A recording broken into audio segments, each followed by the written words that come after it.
Origin Just Home Reaction. This is The Greatest Rescue, 11th Airborne Division's epic raid on Los Baños. Baños, I think. I don't know. This was on the Federation. Is the latest video. Damn, it's an hour long video. It's basically documentary at this point. Not that others aren't like documentary style, but yeah, this is like documentary style now, right? His newer videos now, he's like adding a lot of like real footage wherever he can find, whether it's like a movie or actual real footage. So that basically makes this documentary, right? He should add documentary tag in the back or something. Yeah, the stories that Federation tell is like basically American history. Somehow people don't cover that. People cover very specific histories like that you can even read on Wikipedia or something. Not that you can't read this on Wikipedia, basically general things. But the stories that Federation covers, like I don't hear that anywhere else. And it's always epic tales of things, right? So this is something similar to that. I'm gonna guess it's like around World War II or Vietnam War. That's where it usually revolves around. But yeah, that's always fun.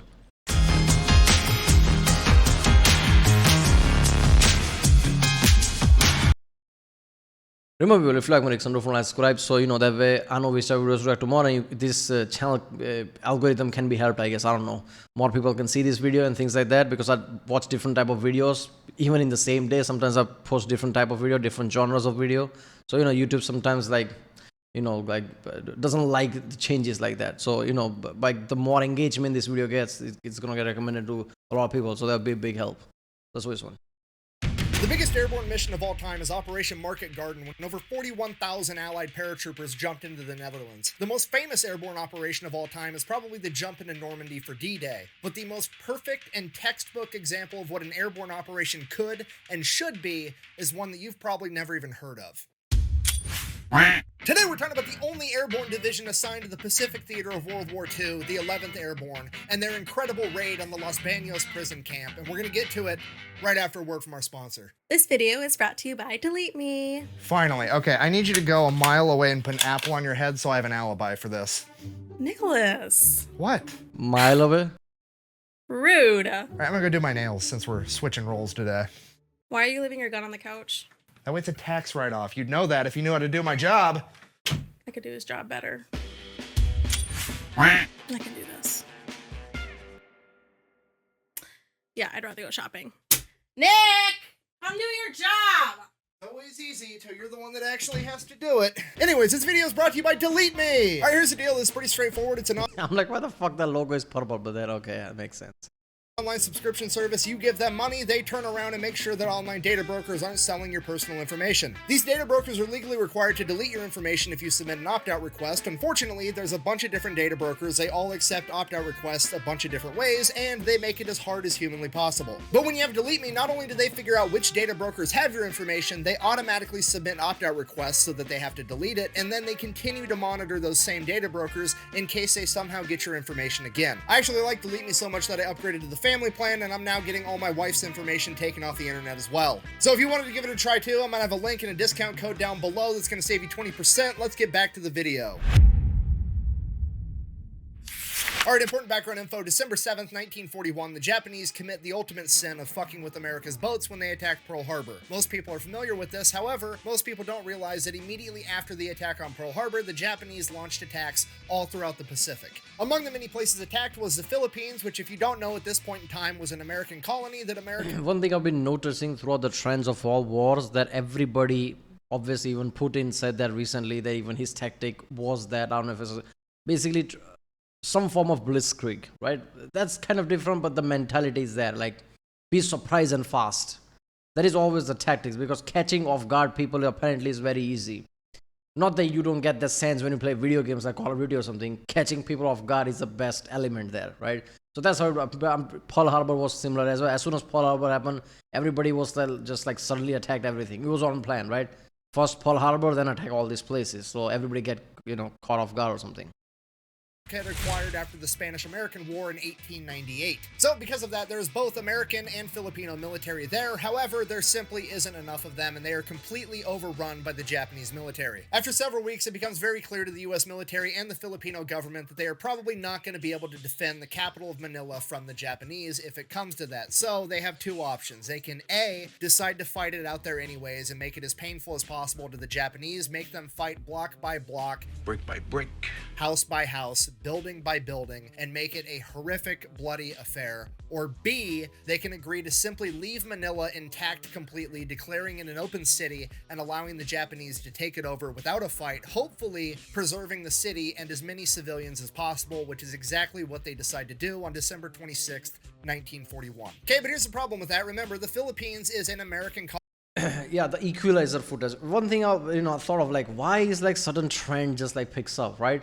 John Wick, equalizer. Like Keanu Reeves was not known for some like action hero element, right? Not that he wasn't. That wasn't his theme until he just like, fuck it, I'm just gonna do John Wick. Same thing with Denzel as well. He wasn't like equalizer action type of guy. I mean, sure, he made some, but that wasn't his thing. And he's like, fuck it, I'm just gonna do equalizer, right? And that happened around the same time. Is this because of like, I don't know, like Rock became such a like big time paid actor and he's like an action star, so they're like, fuck it, I guess action movies are the thing, that's what we're gonna do. But that's sometimes I see the shifting change like that. It happens around the same time. I'm guessing one does it happens well and they're like, okay, fuck it, I'm gonna do the same.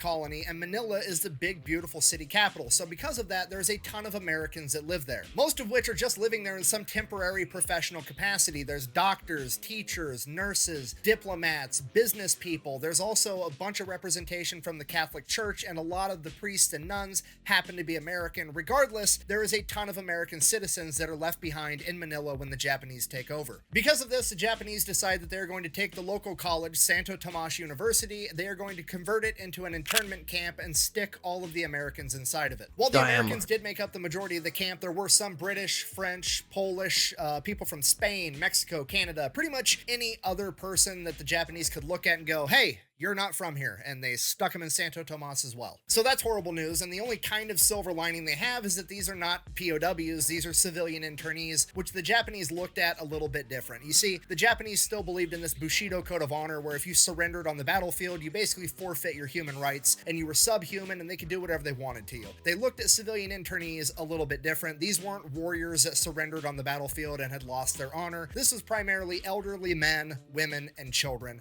So they were treated slightly more charitable than POWs, but it still was not a great time. This extra consideration for Hold on, only slightly? You think the honor code Japanese thing, I mean, their warped sense of things about like, okay, warriors give up, so they might as well give up their life or whatever the shit that is. I was in enough of our counter factories and like, okay, that's just fucked up.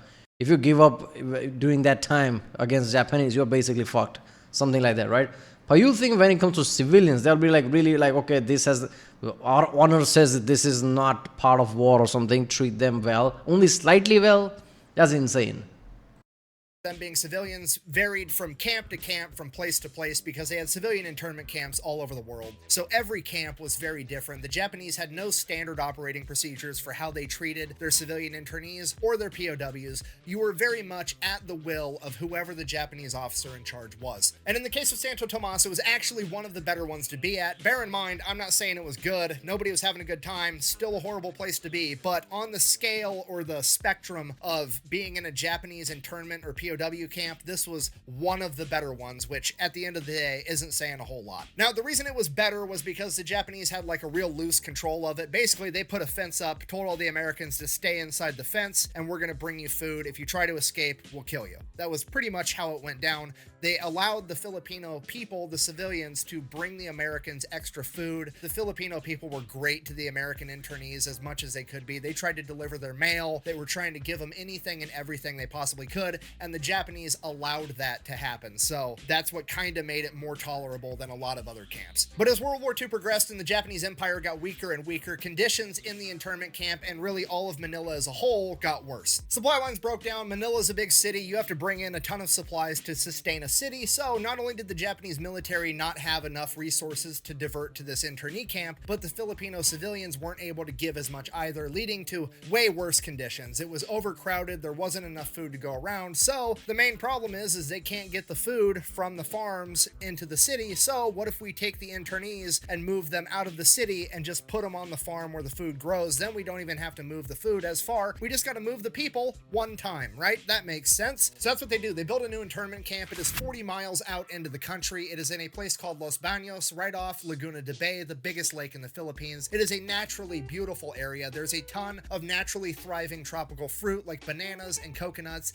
and there's also a bunch of agricultural villages that are going to be able to help get food for all the internees. And that's basically how the Japanese pitch this to the internees. Hey, it's basically going to be a happy summer camp. You guys are all going to go hang out in tropical paradise, eat bananas, and hang out till the war's over. Some people buy it and they volunteer to go to this new internment camp. A lot of people aren't really buying it, and amongst the people that aren't buying it are the medical professionals. None of the medical professionals, none of the doctors, none of the nurses want to go to this new internment camp. They want to stay put. And just as the first batch of internees were getting ready to ship out to the new internment camp at Los Baños, and it looked like they were going to have no medical staff, finally a doctor by the name of Dr. Dana Nance and 11 naval nurses that would later come to be known as the Sacred 11 would volunteer to go with them. When it was all said and done, 2,147 internees would end up living at the Los Baños internment camp. And in the beginning, similar to Santo Tomas, things are pretty okay, bearing everything in mind. And once again, the local Filipinos are being a huge help. They're literally bringing in carts and carts of food every day to help get these internees more and more calories. And then a change of command happens. They put this guy in charge by the name of Haiwanaka, and he's this washed up Japanese officer that is just completely hands off. He's not there at all. The dude doesn't even get in his uniform anymore. He literally just walks around camp all day with his sandals in his kimono. Doesn't give a shit about anything. So his second in charge is basically running the show. And his second in command is a man by the name of Sadaki Konishi, and he's evil. There's no other way to put it. Immediately upon coming to power, he cuts the internees' rations to 800 calories a day, not because he needed to, not because he didn't have the supplies. He had all the food in the world. He just simply wanted to do it. Yeah, that's just fucked up. When he just painted the picture about like how Japan started to lose and the places that Japan held, that just make me think like, okay, this is just recipe for disaster, right? If your empire is slowly losing, which Japan was by the end of it, right? All the places you basically took out, I mean, yeah, people will, Japanese soldiers and people will basically take it out on civilians, right? Some resentment here and there. So shit like that will pop up. Like he said, the evil guy basically was having resentment towards that because Japan was losing at the time. So how many places something similar happened, right? That's just insane. Now see that in like Nazi Germany, right? I mean, yeah, obviously by the end of it, they slowly just encircled them, right? So it wasn't like some places were still like some remote places where Nazis were still in control or something like that. They were slowly closing into Germany, so that's different. But still, there must be some places where like, okay, Germany is losing. They basically take it out on civilians, whichever place they are holding or something.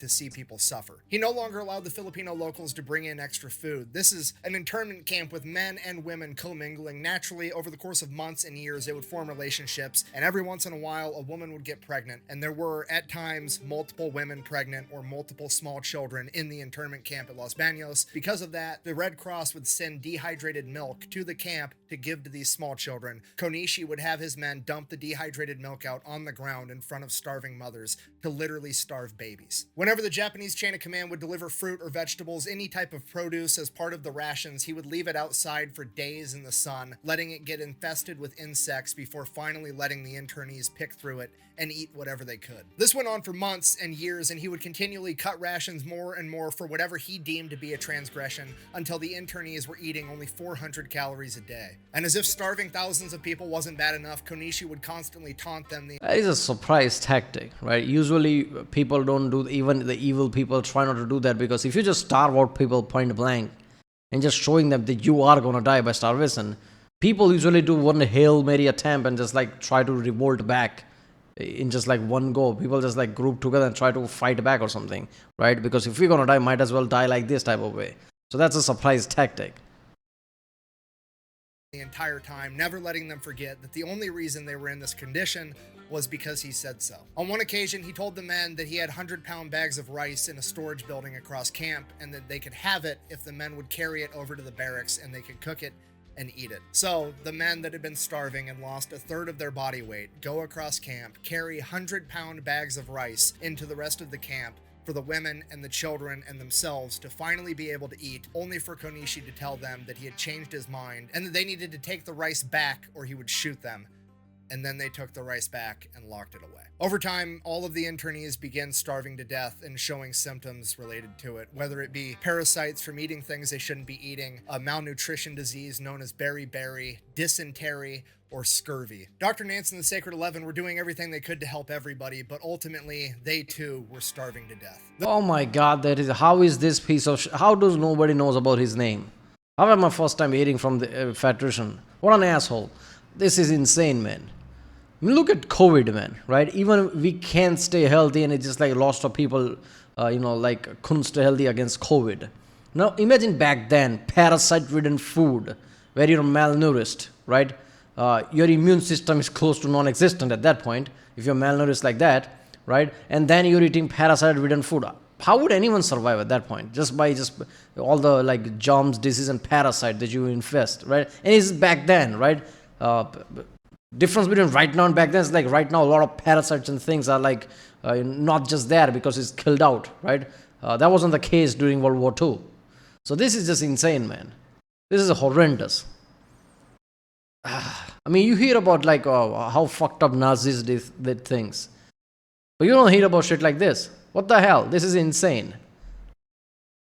There's a lot of different accounts of how bad it got at Los Baños, but the one that stands out the most is when a Catholic priest told everybody that the only way to get out of this now was with the help of God and that they all needed to pray. And one of the nuns there said that if they were going to get out of this alive, God was going to have to send the angels to come get them. February 1943, 1 month before Los Baños would receive its first internees, the United States military activated a new unit, the 11th Airborne Division, aka the Angels. And just for the record, that's not me trying to be cute calling them the Angels because it makes my story go good. That's their actual nickname, and they got it for a completely different reason from anything to do with Los Baños. So, the training of the 11th Seriously, man. Airborne Division Imagine that. Them having conversation like, okay, only angels can save them, and people are gonna get involved, nicknames angels. Like, can things come together like perfectly? I'm hoping there is some good ending to this. Right, because the way this has been set up with the 11th Airborne Division, I'm guessing there's a good ending by the end of this. I hope there is. I know reality doesn't always go the way we want, but I don't know.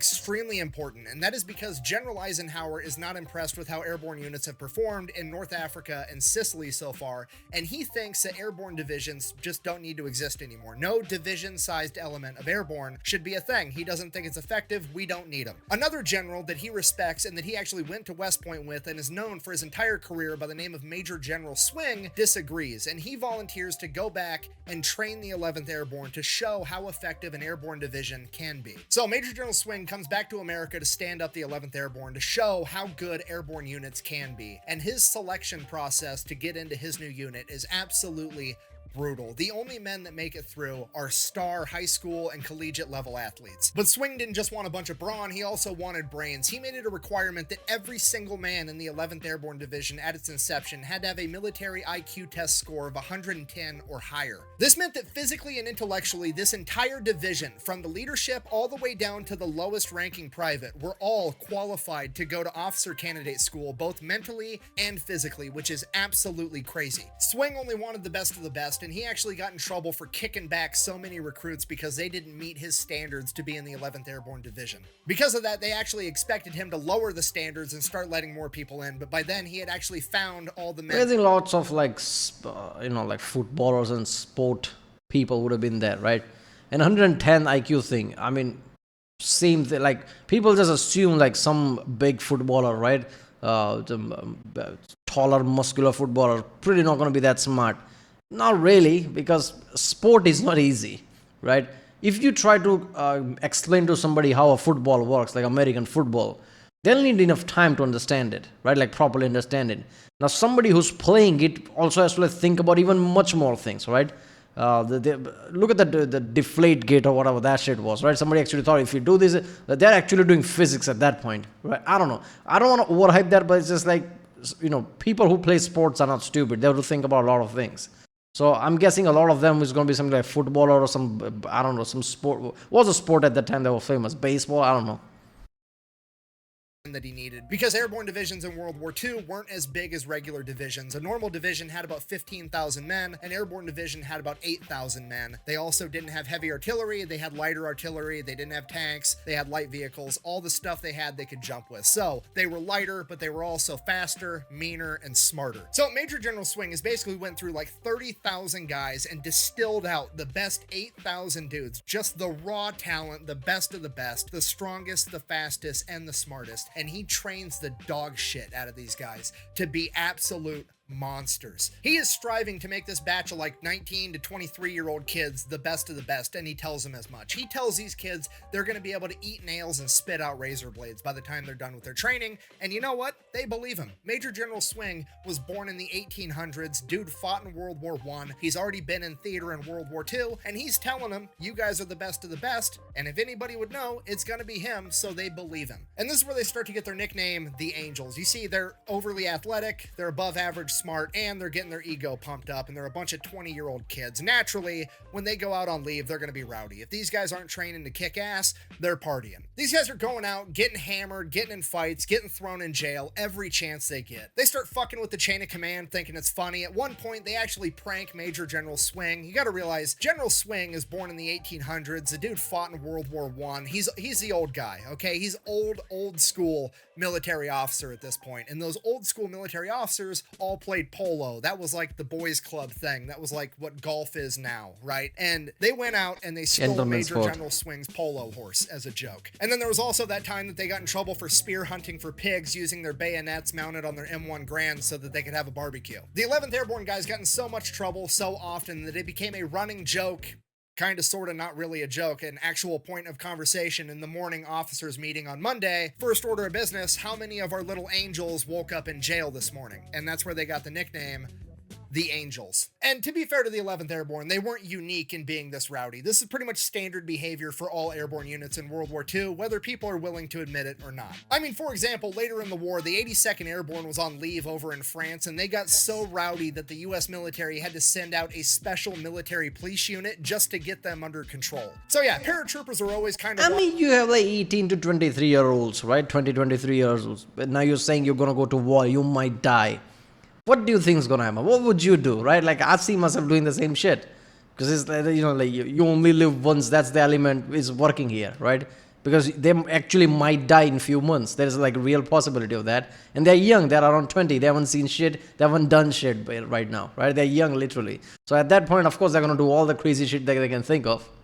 Wild, but back in World War II, they were exceptionally wild. But as it turns out, when your job is to lead the way into armed conflict riding a fucking kite, that's exactly the type of guy you want doing the job, a dude that gets a little bit rowdy. Speaking of kite, that does actually kind of make the 11th Airborne a little bit unique, because you could argue that they are the most airborne unit of World War II, and that is because Major General Swing made every single man in the 11th Airborne Division double certified in both parachute and glider infantry. Okay, everybody knows what parachute infantry is. We've all seen Saving Private Ryan, we've all seen Band of Brothers. It's the guys that jump out of a plane with a parachute, right? That's easy. What a lot of people have never seen before is a military glider, and I have no idea why. If I had to guess, I would assume it's because it's hard to replicate for Hollywood inside of a movie, but they were real and they're absolutely badass. It's basically a giant kite that looks like a plane that a C-47 literally tows behind it into the battlefield. So the C-47's got a bunch of paratroopers jumping out of the side of it, and it's also towing a giant plane-sized kite that's capable of carrying like 3,700 pounds and a bunch of guys inside of it. And then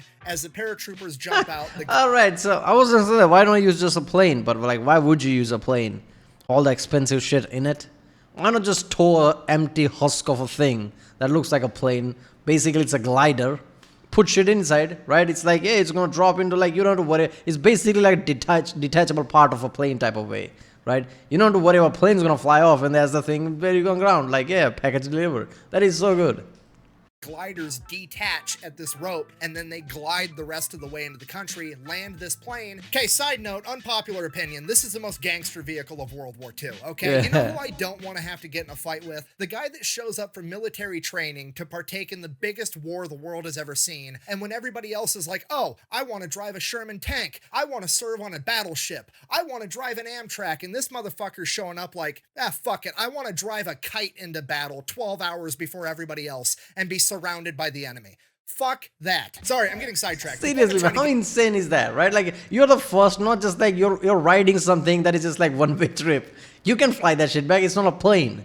So it's like all in. This is basically all chips in. That's what this shit is.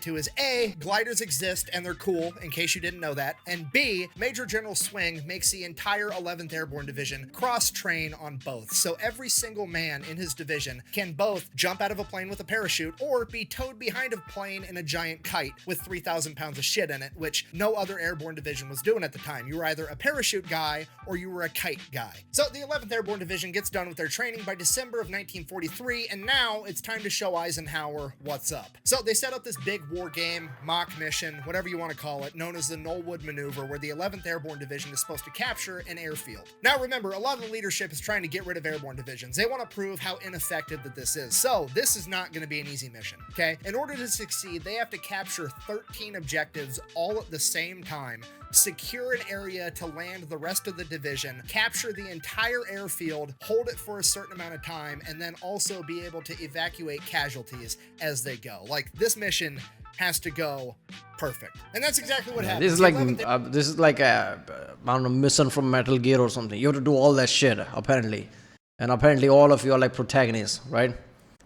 That is insane. All these stats he said is insane. I'm guessing I'm gonna already hear the meeting. First of all, people who are against this is gonna be like, you're gonna prove me wrong. That's a bad rap.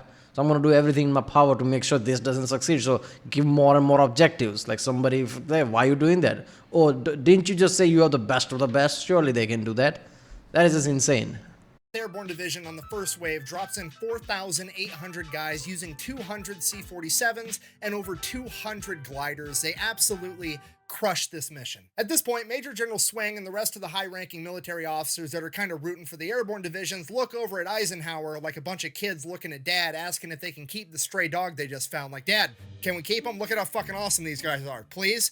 And finally, Eisenhower's just like, fine, whatever, we can keep it. Okay, if you're not picking up what I'm putting down, I'm trying to tell you that the 11th Airborne has just saved the entire concept of airborne as a whole. Okay, when the average person thinks about paratroopers, they're thinking about jumping into Normandy, D-Day, Market Garden, all that stuff in the European theater. All that stuff is downstream from this, okay? All of the airborne divisions would have been disbanded, and that never would have happened were it not for the 11th Airborne proving to Eisenhower how effective airborne can be. So right out of the gate, the 11th Airborne has already changed the world, and in a small way, they are responsible for the success of every other airborne mission that came after this. So naturally, as a reward, they get sent into the European theater where they're going to get to do things like jump in on D-Day, jump in and participate in the biggest airborne operation of all time, Operation Market Garden. They're going to be remembered and celebrated, and there's going to be movies and TV shows about them, and everybody's going to know who they are. I'm just kidding.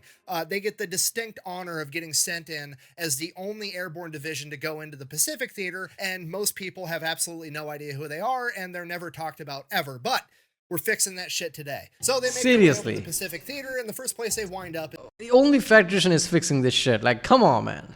I mean, I get it. Like, okay, everybody else mainstream don't give a shit about it, but at least YouTube. There are many channels on YouTube, right? Giant channels that should do shit like this. Come on, man.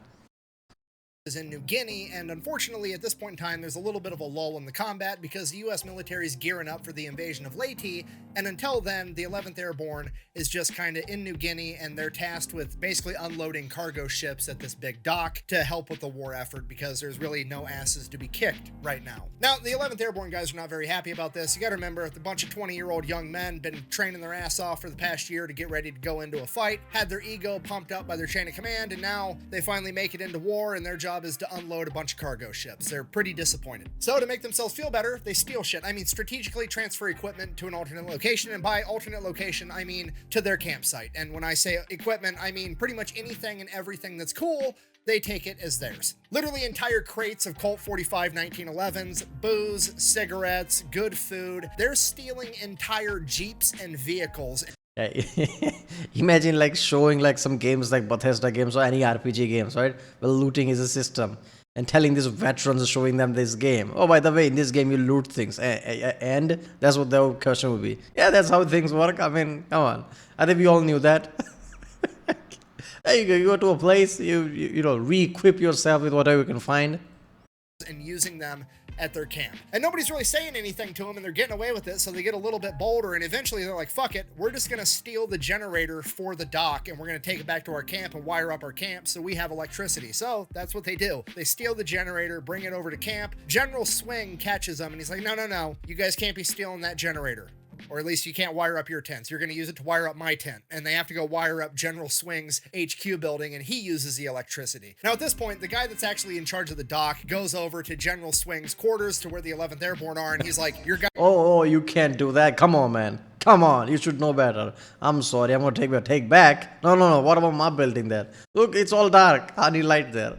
guys are stealing fucking everything. They need to stop. I need my generator back. At which point, Swing gets in a huge argument and says the famous line, my angels would never do that, thus cementing in their nickname, the Angels. Shortly after that, the 11th Airborne would get orders that they were going to partake in the invasion of Leyte, and they would have to leave a bunch of their stolen goods behind. An MP unit came in to clean up their camp and reported back that there was an entire parking lot of stolen vehicles there.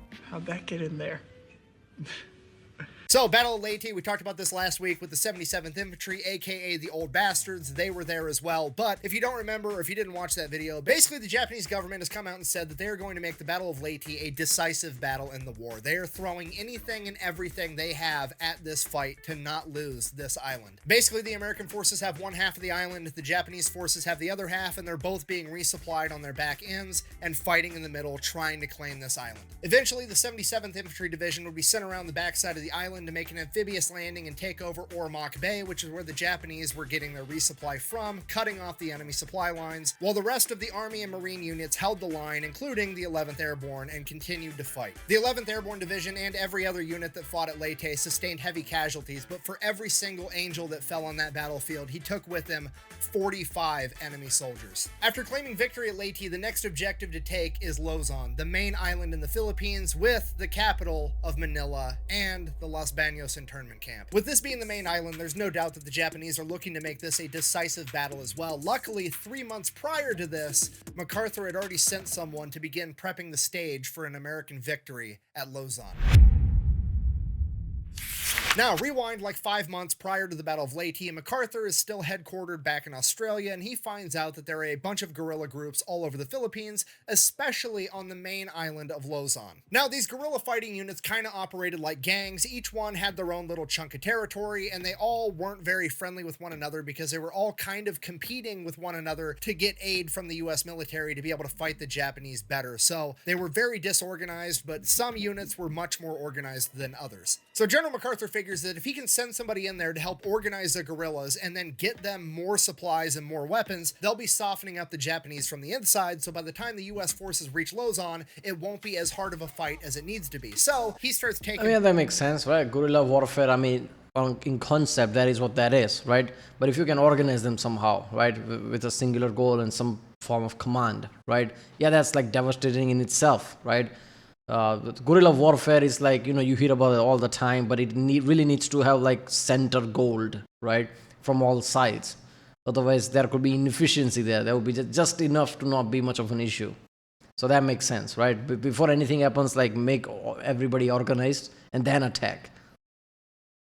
Volunteers, starts poking around. Finally, he figures out the guy that he wants to send in, and it's this badass major by the name of Jay Vanderpool. So he takes Vanderpool, sends him off to do a bunch of training in like how to set up long-range communication, how to set up communication networks, basically the quick and dirty on how to be a fucking spy. So that training takes about 2 months. We are now 3 months away from the Battle of Leyte, and Jay and a couple of other guys are now going to get snuck into Luzon by submarine and dropped off on the island. They have one person they can link up with for a connection, but basically their standing orders are, and I quote, do what will best further the Allied cause. Signed, General MacArthur, literally the top dog of the US military. The only person with more authority than General MacArthur at this point is the President of the United States, okay? This dude's orders are basically the golden ticket, the blank check of do whatever you want, just be a menace to the enemy. So, first order of business, he finds out who the best guerrillas on Luzon are, and it's this group called Hunters ROTC. It's ran by a bunch bunch of ex-Filipino army guys that are actually coordinating their men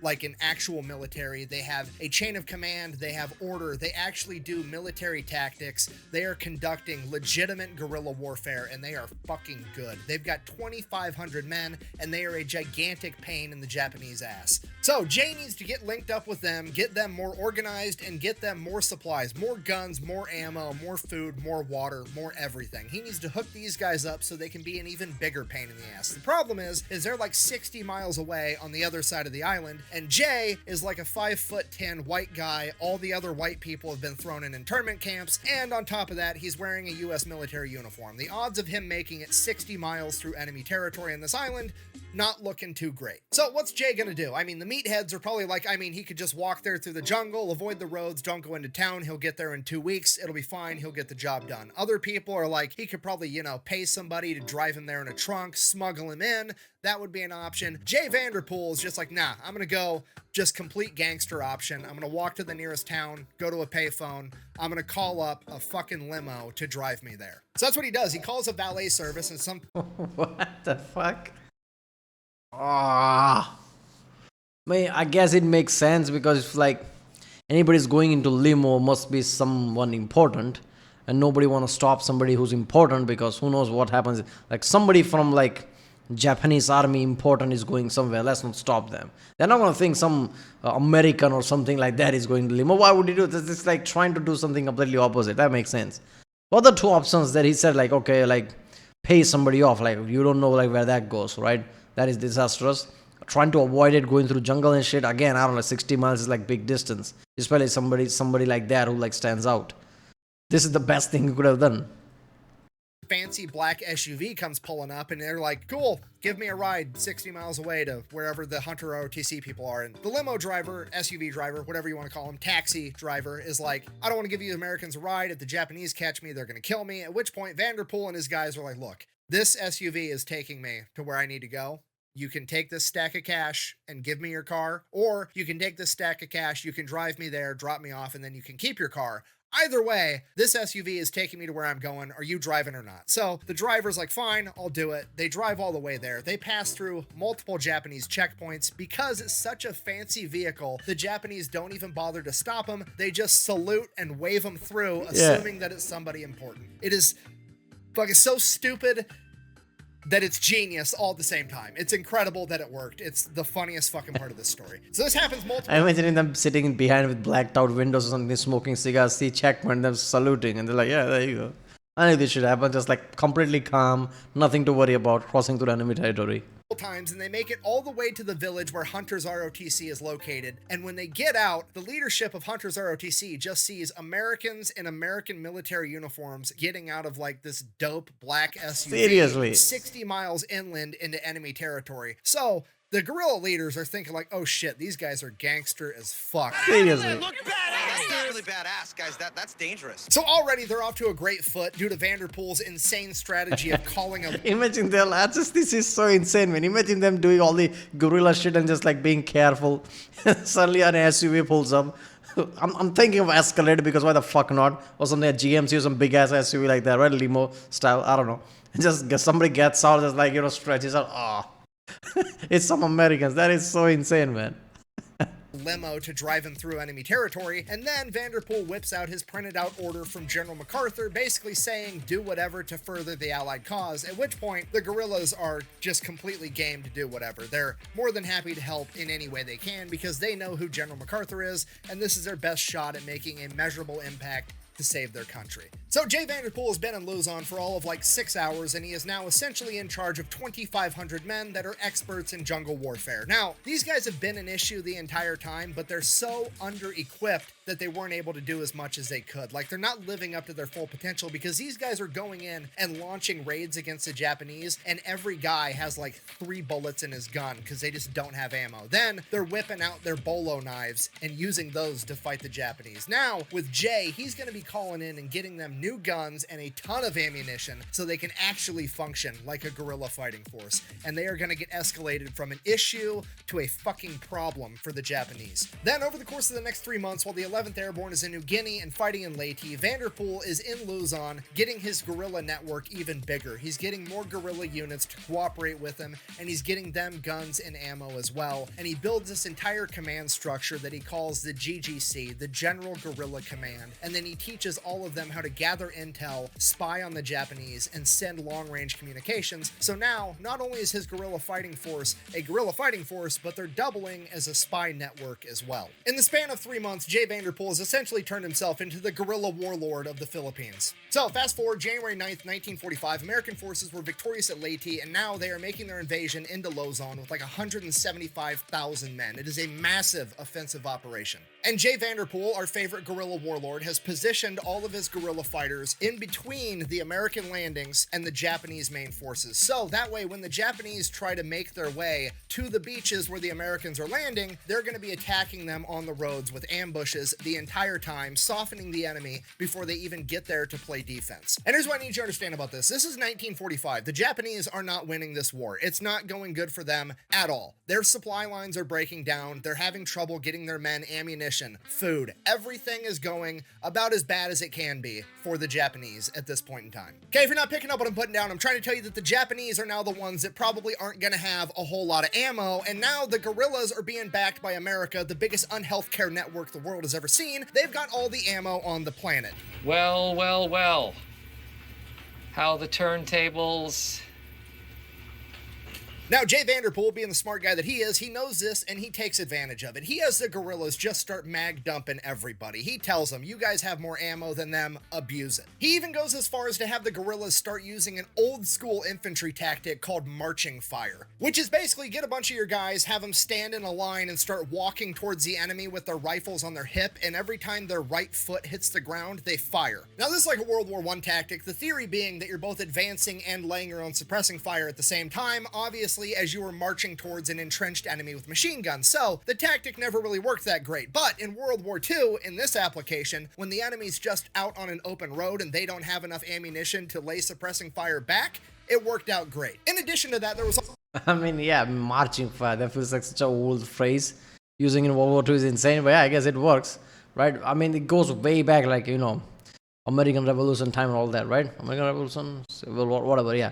Where basically muskets and things, like there was like a whole thing, right? They fire and then another one comes fire, and that's how they move forward. But in semi-automatic, yeah, every time right foot is thrown, you shoot and just walk. That is insane, but yeah. This is so effed up, right? So far, you know, Japanese are losing. Now that this is literally two-front war for them. They have to worry about the, you know, impending attack and also the guerrilla warfare, basically, where people are just like suddenly attacking them, right? Guerrilla warfare alone is kind of fucked up because you don't know where it's coming from, and it will come from the most worst point you can assume, right? You're going through a road and suddenly they will jump at you, right? So tactics against that is already hard, and now you have to fight two-front war. Damn. Man, I like Fedrush's scripting, right? He told the first story about what is happening at the camp, all the way to the angel thing where priest and everybody's talking about like only angels can save us, and then he talks about there is a great scripting, right? Because when you watch the video, you just feel like, oh, it's a good video, like it's just a script from Wikipedia. It's not. He researched two things and put together. This was really good. His scripting skill is just getting better and better. Alright, well, I'll pick this up next time, I guess. It's a long video. I'll do it in 2 parts. But so far, this has been insane. I like that guy basically pulls on a limousine. That is insane. The first guy, the Japanese guy who was in charge, is like really fucked up, evil. Like he says, point blank evil, right? The fact is, said he's just evil. I should have assumed that for like how fucked up this is gonna be. But yeah, nobody talks about him, right? People talk about all the like fucked up people from like Nazi Germany and things, like really horrifying people, right? But nobody talks about this guy. This is so insane. Everything he did in that camp is just so fucked up, right? It's like, damn. So all that shit about like, okay, if you give up your, like, as a warrior, if you give up your honor and shit. What honor are you talking about? You do that shit to civilian? So at this one, Bushido code and all that, like they were already not adhering to anything like that, right? They just need an excuse to be shitty at that point, because that's just insane.